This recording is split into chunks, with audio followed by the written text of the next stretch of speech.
You're watching Fixing the Money Thing. On the average, latest study, the average person in America spends 5 hours daily on their phone, not counting work-related activity. There's only one answer. God has it, because he knows the track you're to be on. He knows where you're headed. Only he can answer the question. You know, you have to ask him. You need to hear from him. I'm Gary Keesee, and for 9 years, we lived in a chaotic, stress-filled, visionless life. I cried out to God. He said, I want my people free. America's financial coach, Gary Keesee, shares the kingdom principles that changed his life, defeated his debt, and set him free. You'll never find your destiny until you fix the money thing. I saw an interesting survey the other day. It was done by a travel agency that was wanting to up their bookings. And they did a survey and a study of people's desire to travel. And they found out that 297 million Americans want to travel. Pretty good size, almost the entire country. 210 million already have the places they want to travel listed. Yay, travel agency says, this is awesome. People want to travel, right? Although most everyone would like to travel, they found a very discouraging number. Only 1 in 10 Americans actually leave their state once a year. 1 out of 10 Americans. 1 out of 10 Americans will take at least one trip annually. Just one trip. Wow. And roughly only 30% of Americans will travel overseas. And so they began to ask a second part of the survey. Why? If everyone wants to travel, why aren't they traveling? You know, here we are with a travel agency. Just call us, we'll book it, get it lined up. You do it, just show up. We'll take care of all the details, right? Guess what they found out the reason was? What was it? Money. Recent data, and this is the part that grieves me, right? We're getting into that part right now. It grieves me. The surveys, recent surveys, I'm talking about surveys that just happened on January 26, found that 80% of U.S. adults are in debt, including mortgages, student loans, auto loans, and credit cards, and 50% of them carry a balance on their credit card. Carry a balance. And the average credit card rate currently is 21 to 24%. Now, you're not going to pay that off very fast because, as I said a couple weeks ago here at church, that money is going to double every 3 years. The amount you owe without paying payment on it, $20,000 becomes $40,000 in 3 years. 3 years. You know what? It's hard to keep up with that interest rate. It's going to stay ahead of you. If you use that card, you're probably going to have debt for a long time. Another survey, end of 25, said that retail, you go into retail stores, they say, we'll give you 15% off this purchase if you take our card. You know that one? Yeah. Okay. Those stores are not in the retail business. They are in the banking business.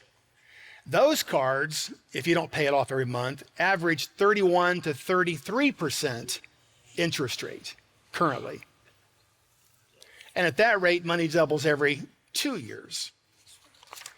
When you sign up for 90 days, same as cash or any of those gimmicks, that's what they're aiming at, is to get you into a loan, get you in debt. It's all aimed at debt. Household debt set new records, 18 trillion, end of last year. Student loans, 1.6 trillion. Car loans, 1.6 trillion. This is the part that begins to grieve my spirit. 76% of people in the U.S. are living month to month. 50% of the U.S. households have $250 or less in discretionary income a month. Let me run that by you again. That's 175 million people in this country have less than $250 a month in discretionary income. How can you live there? Bankrate does surveys. Its annual study found that in 2025, that 59% of Americans in 25 don't have enough savings to cover a $1,000 bill. If they get a $1,000 bill unexpectedly, 60% of the country can't pay it. They found that 137 million people in the US cannot pay a $400 bill unexpectedly. 137 million. Now, I lived under that kind of trash. I lived under that kind of weight. You know what? You go through life nervous, everything you spend. You look at every penny. You look at everything you're spending. You have everything. You have the calculator. You go, how can we pay for this? What can we do? We got to pay the kids' break. You are in slavery. And slaves don't dream dreams. You're living like that. They hope to make it through the next month, the next week, you know. When you're one paycheck away from losing everything, there is no peace.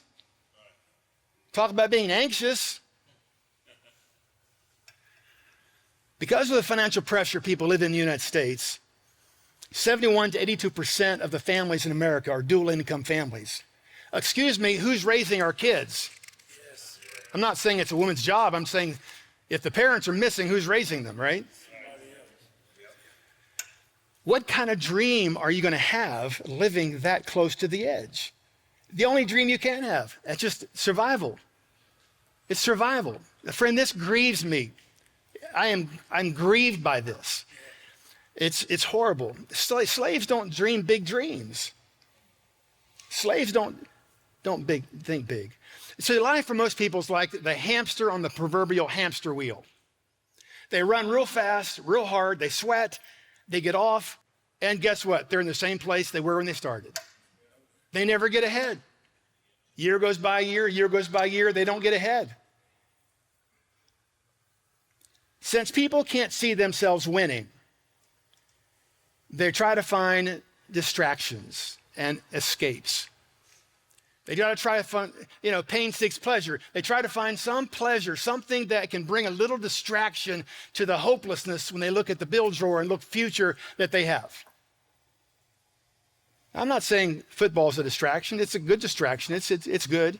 But you can't live your life with distractions, obviously, right? But they do. On the average, latest study, the average person in America spends 5 hours daily on their phone, not counting work-related activity. They said in the survey that equals 1 day a week. If you add it up, they waste 1 complete day a week. Well, that tells you right away something's wrong, because obviously there's no vision, no purpose if you're living like that. You're just coasting, right? Purpose is the guardrail of time, right? If you have purpose, you know what to say no to and what to do when you have time. Purpose is the guardrail of time. They don't have any guardrail of time because they're slaves working in jobs they don't like. One indicator of your future is, are you pursuing something? Meaning that, what are you practicing and studying for? What are you aiming at in your future? Most people aren't doing anything. If you said, I want to play the piano, and you're not studying for the piano, I know you're just kidding yourself, right? You don't want to play the piano. Entertainment is big business. Entertainment's big business. Did you know, I'll just throw this out for the fun of it. You probably already know. Ads for the Super Bowl, right? We always talk about that. 20 million for a minute. Yeah. Now, when God spoke to me and said that you're in this mess because you don't know how the kingdom operates, he didn't stop there. I usually stop there when I talk to people. But actually, he went further in the discussion. And he said this to me. He said, my church is living like Israel did in Egypt, working for Pharaoh, making bricks. And here's what he said. I want my people free. That's what he told me. I want my people free. God's not pleased with that. You know why?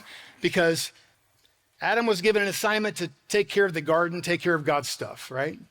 As we go through this, the Bible is very clear. Adam and Eve didn't have fear in their lives. And they had an assignment. Adam had an assignment. When he rebelled, he became a slave to survival, which meant he had to let go of his assignment. In other words, his assignment became survival. He didn't have time to pursue his assignment.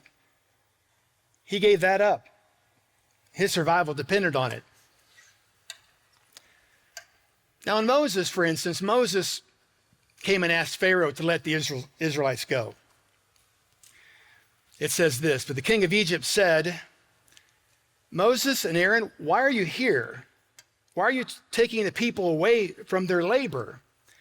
Get back to work. Then Pharaoh said, look, the people of the land are now numerous, and you are stopping them from working. That same day, Pharaoh gave his order to the slave drivers and the overseers in charge of the people. You're no longer to supply the people with straw for making bricks. Let them go and gather their own straw, but require them to make the same number of bricks as before. Don't reduce their quota. They are lazy. That is why they are crying out, let us go and sacrifice to our God. Make the work harder for the people so that they keep working. And please pay attention to this phrase, and pay no attention to the lies. In other words, make work harder for the people so that they keep working, and pay no attention to the lies, which were not lies. They were the truth that Moses said, God sent me to deliver. You follow me? This is how Satan works. He wants to get you so bogged down that you have no time to hear God. Amen. Let them get their own straw. Make it tougher, lest they believe this kind of stuff. Keep them so busy they can't hear it. This is Satan's main tactic, to keep people enslaved. Now, like in football, I'm sure if you played football, you know that the winning touchdown doesn't come without perseverance, right? There's no comeback without you have to persevere in life. You have to persevere.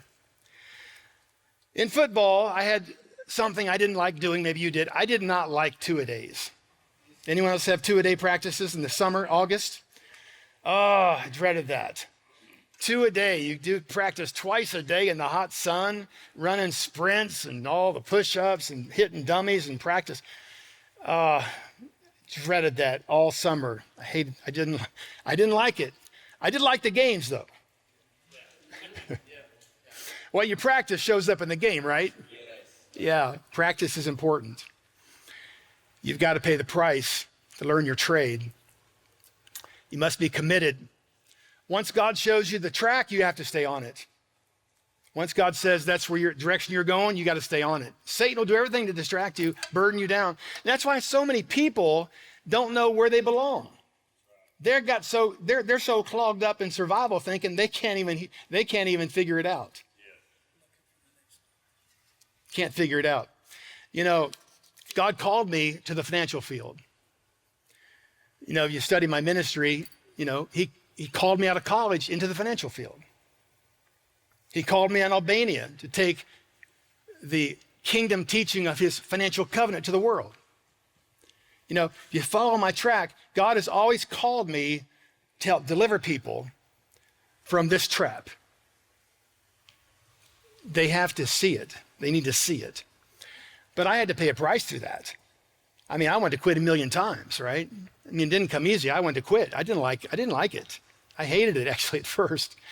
Making phone calls, talking to people, you know, and I didn't like that. It wasn't my natural personality to do that. And then, you know, we always had this dry spell at Christmas time because people don't want to see you at Christmas time. So in our business, at that time, the computer systems weren't developed like today. If we met a client, we'd fill an information sheet out on them to discern what to do for them. And we'd have to send it to Atlanta by mail and then wait for them to send back a proposal packet to show them. And if we wrote up business, it'd be 2 more weeks before we got a paycheck. So anytime you're thinking about cash flow, you're at least a month out. So at Christmas, people didn't want to see you. That obviously told me then, okay, we won't have checks coming in, you know, till the end of January or something possibly. But this one year I had, in the end of November, I had, actually the whole month of November, I had 27 clients that kind of got in a good referral base and wrote up 27 policies for these clients. And in December, their old agent came back behind me and rewrote all of them. Now, I'd already been paid what they call an advance on those policies. And now I had ended up with a debt to the company, which means I had to pay that debt off before I'd get a check, right? So you follow my train of thinking? So I'm in the hole, and they don't pay me another check until I get out of the hole. So I could be 3 months, 4 months down the road. I wanted to quit. I said, there's got to be an easier way to make a living than doing this stuff, right? You know, every time I prayed about it, every time I said, God, get me out of here, he said, what did your pastor say in Tulsa? What did your pastor teach you in Tulsa? Well, he taught me this. Once you hear God, you never move off that until he tells you to. If you hear God, you stay there until he tells you to. God, please tell me. God, please tell me. Please tell me. This is, you know, I would drive down the road at night, see some guy mowing his grass, his kids out in the yard. I go, man, why couldn't I just have a good job, go home and forget everything? Well, there aren't no good jobs anyway, but I wanted to quit. And I've told this so many times, but God is so good. At that moment, they just promoted me to regional vice president. I went to the banquet, and, you know, they were all celebrating. I did the work to become a regional vice president, which meant you got to own your own office. And that's where everyone aimed at. That's where you really kind of had the possibility of making a really good living. And that was a Friday night, and Saturday morning I told Drenda, I'm quitting. I don't need this. And on my apartment door, a guy shows up from college years ago. I hadn't seen talk to him in years. And he asked me what's going on. I told him I just promoted to RVP, but I'm quitting. He says, you are not? Why would you do that? You spent these years getting there. You got the contract now. Why would you do that? He was there about an hour and left. I haven't talked to him since. See, God sent that guy at that exact moment to intercept my stupidity and to keep me on track. Thank God for that. He does that. He's good at that, right? You've got to persevere. You got to persevere. You know, I think you've all had Domino's pizza, right? Yeah. I can't say it. Tom Mahahan, I think his last name is. He was an orphan. He was an orphan. He began to sell pizza. His pizza shop burned down. The bank didn't pay him much money, didn't pay him enough money to rebuild it. So he decided to deliver the pizzas. He is the pizza shop that invented pizza delivery because of those things that happened. He sold that business for $1 billion. Ended up having 6,000 pizza shops. Out of that destruction, out of that setback, he came back with a new idea that literally changed not his business, but the entire pizza business worldwide. $1 billion, sold it for $1 billion. At that same time, during that season of the fire, his business partner embezzled all the money as well. He went through all kind of stuff. Now there's an answer, guys. There's an answer. There's only one answer. God has it, because he knows the track you're to be on. He knows where you're headed. Only he can answer the question. You know, you have to ask him. You need to hear from him. And then persevere with what he says. And he will literally change your life.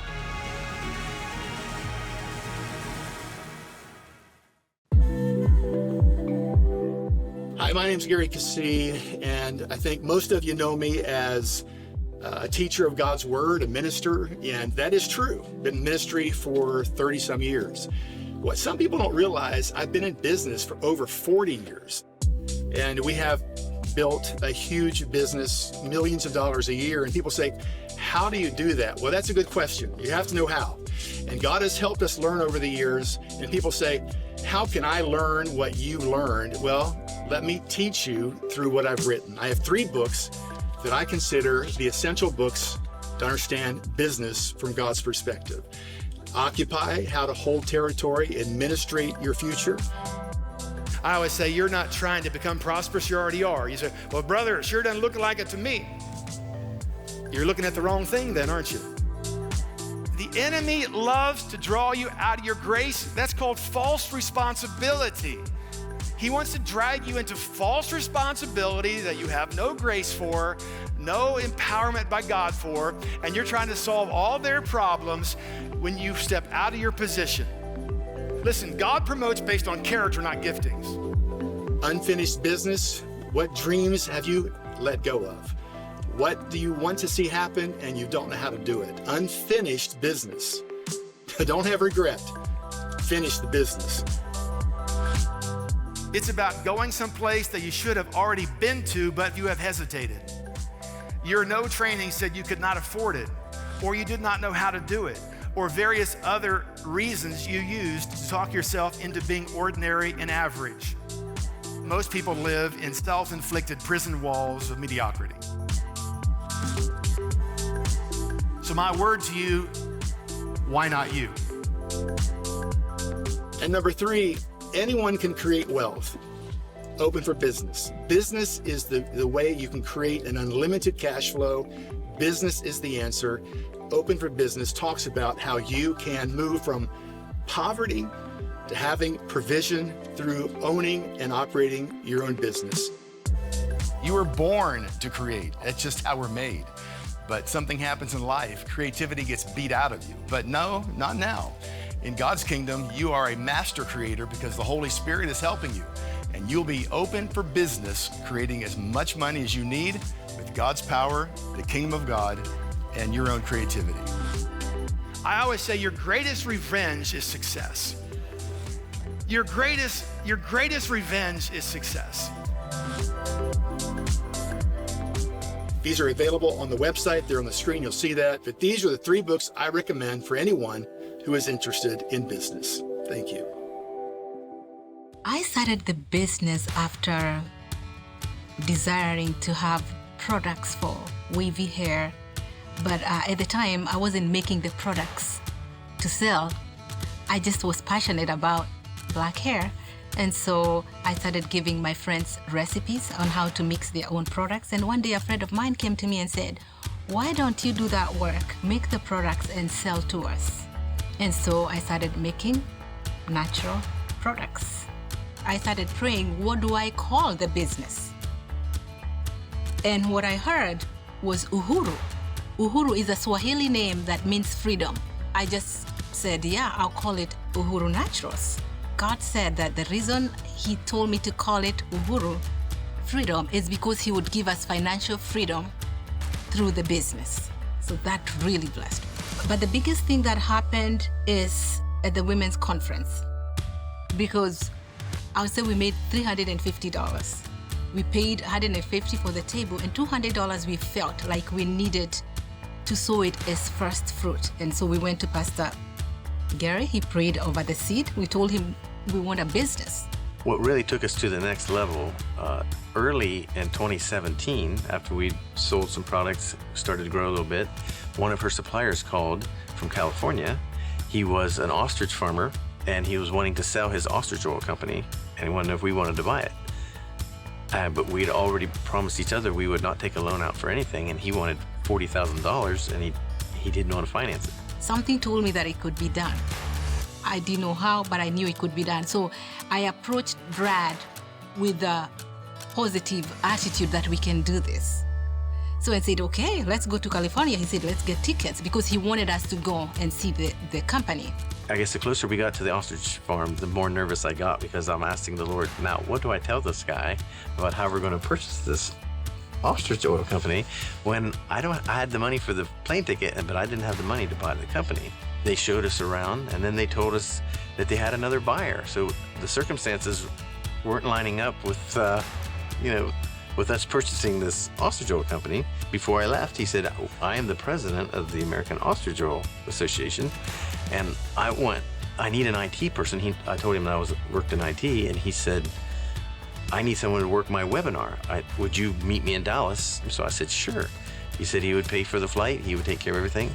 And I brought Charity with me, and we actually helped him out. So we built a relationship with him. He said, we meet a lot of people, but there was just something about you guys. We feel like we're going to have a long-term relationship with you.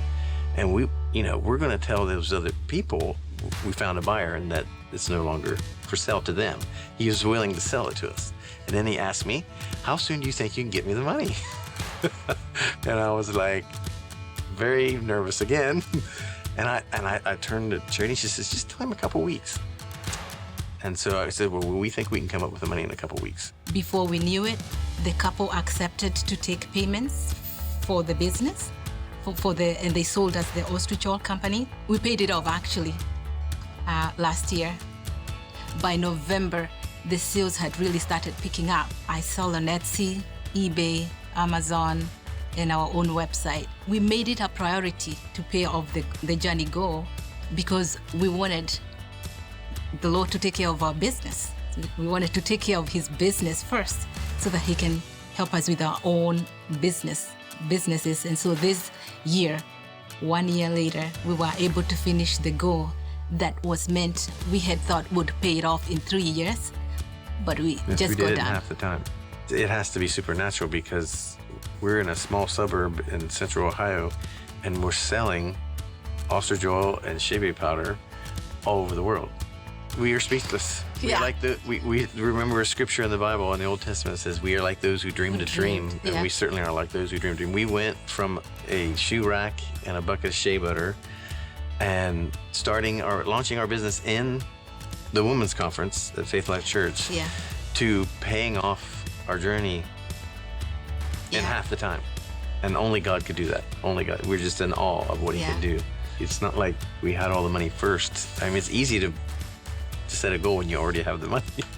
But when it's completely impossible and you're shocked to even write it down on a piece of paper and you see it happen, there's nothing like it. There's just nothing like it.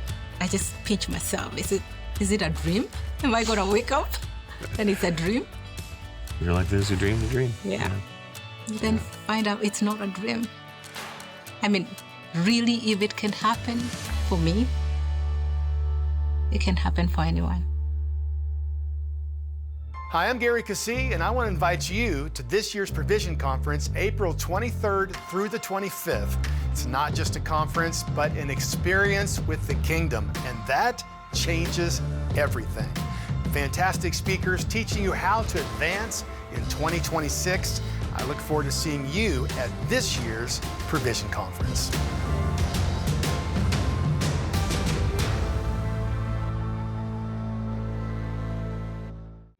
But those that feel called to reach those same people and feel that we have that assignment can help us. And guess what? You also receive exactly the same reward we do when we heard Jesus call us. And you respond to that. That is called partnership. And I invite you today to be a partner with Faith Life Now. I am looking forward to having you as a partner, and I, your partner, the same. This program was made possible by the generous support of our Team Revolution partners. Thank you. I'm Gary Keesee, and I'm here to help you fix your money thing.